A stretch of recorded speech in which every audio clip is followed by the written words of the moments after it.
സംസ്ഥാന സഹകരണ മേഖലയിൽ പുതിയ കോമൺ സോഫ്റ്റ്വെയർ ഉണ്ടാക്കി കമ്മീഷൻ തട്ടാൻ നീക്കമെന്ന ആക്ഷേപം. 200 കോടി രൂപയുടെ പുതിയ കോമൺ സോഫ്റ്റ്വെയർ നിർമ്മിക്കാൻ ടാറ്റ കൺസൾട്ടൻസിയുമായി കരാറിൽ ഒപ്പുവെക്കാൻ നീക്കം. സുതാര്യതയില്ലാത്ത കരാറിൽ ഒപ്പുവെക്കാൻ വിസമ്മതിച്ച സീനിയർ IAS ഓഫീസറെ വകുപ്പിൽ നിന്നും ഇതിനകം മാറ്റി.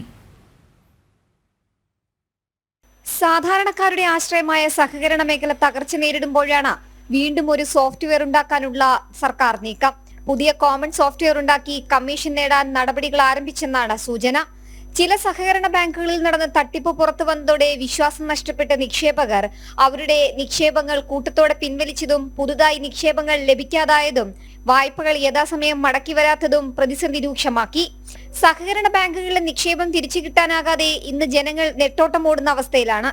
ഇതിനിടയിലാണ് തകർന്നടിഞ്ഞ ബാങ്കുകളുടെ മേൽ വീണ്ടും പുതിയൊരു കോമൺ സോഫ്റ്റ്വെയർ നടപ്പാക്കുന്നതിന്റെ ചെലവ് കൂടി അടിച്ചേൽപ്പിക്കാനുള്ള നീക്കത്തിൽ സർക്കാർ മുന്നോട്ട് നീങ്ങുന്നത്.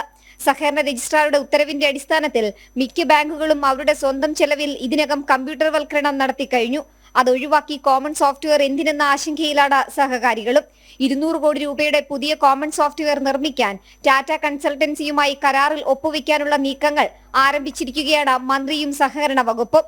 സുതാര്യതയില്ലാത്ത കരാറിൽ ഒപ്പുവെക്കാൻ വിസമ്മതിച്ച സീനിയർ IAS ഓഫീസറെ വകുപ്പിൽ നിന്നും ഇതിനകം മാറ്റിക്കഴിഞ്ഞു.